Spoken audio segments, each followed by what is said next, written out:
Hello everyone. So continuing this trend of one concept at a time for NEET PG as well as INSET, today I'll discuss about mitral regurgitation. Okay, so whenever you will be reading about any concept or any particular topic, you should focus on, especially clinical topic, you should focus on, you know, the clinical features, causes, pathophysiology, diagnosis, and treatment. If you know these five things about any particular topic, you are good to go for the exam for the patient as well as for your clinics. Okay. Now, continuing about what are the causes of mitral regurgitation. The most common cause in India per se is rheumatic heart disease. In the Western world, the most common cause is mitral valve prolapse. Okay. Now, mitral regurgitation can be of two types like primary MR or secondary MR. Okay. Primary means it is a pathophysiology of any valvular apparatus like annulus or leaflet or chordate. Okay. So in primary MR, we have causes like RST, MVP, leaflet tear, iatrogenic during, balloon mitral valvotomy. While in secondary MR, the cause is because of LV dilatation. So the causes are dilated cardiomyopathy, myocardial infarction. Okay. So the topic of today's discussion is mainly primary MR because the question is mainly asked on that. Now, what will be the clinical features of MR and what is the pathophysiology of MR? So coming on to pathophysiology first. Pathophysiology में क्या होगा कि first of all regurgitation means that the valve is not able to close properly. So suppose this is left atria, this is left ventricle, and we have the mitral valve here. Okay. So the valve is not able to close properly. So during systole, when the LV contracts, the mitral valve has to close. But the valve is not able to close properly. So the blood will leak back into the left atrium. Okay. So when the LV contracts, the blood should go ideally into the aorta. Now the blood is going into aorta as well as to the LA. Okay. So what will happen? The forward cardiac output decreases because the blood is going into two chambers now apart from one chamber. Okay. So the forward cardiac output decreases and LV has to work more because it has to push the blood into two chambers like aorta and LA. So there will be LV enlargement. There will be then followed by LA enlargement. Okay. So there will be LV enlargement and then LA enlargement.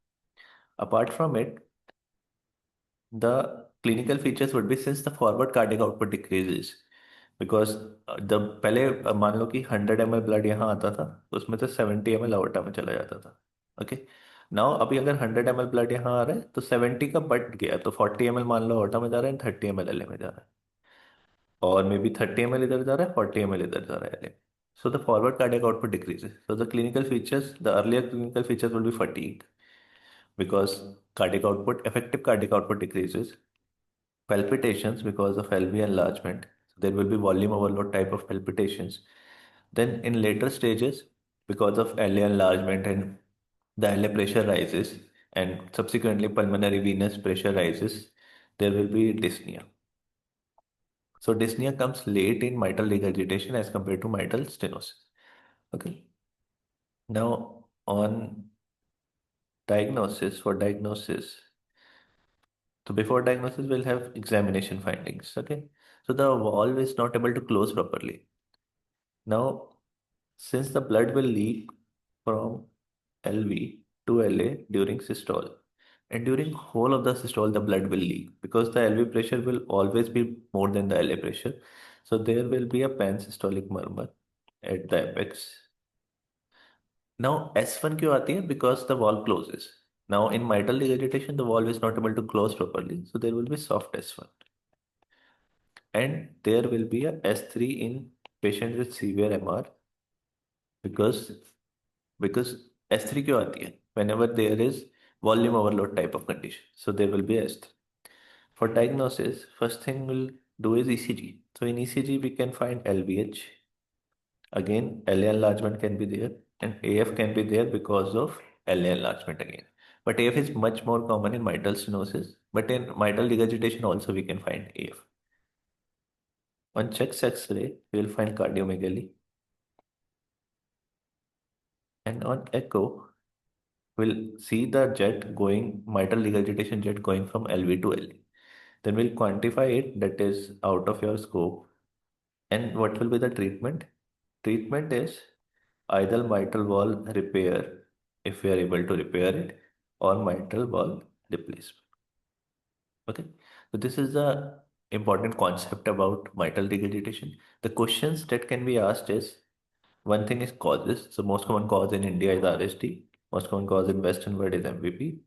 Then the primary MR and secondary MR. So these RST, MVP all are primary MR, while secondary MR is seen in conditions where LV dilatation is there, like DCM, myocardial infarction. Now, another questions can be on clinical features, like what are the common features, or what is the clinical feature that appears first. So it is fatigue and palpitation that appears first, then dyspnea. Then what happens to the cardiac output? So the forward cardiac output decreases. And in ECG again, LVH, LA enlargement is there. Another important thing that can be asked is what will be the murmur. So as we know that the LV contracts during systole, so pansystolic murmur would be there because of the leaking of the blood. Soft S1 will be there, and there will be a S3 in cases of severe MR. Okay. X-ray cardiomegaly and treatment in mitral valve repair or replacement. Okay. So all the best for your exam.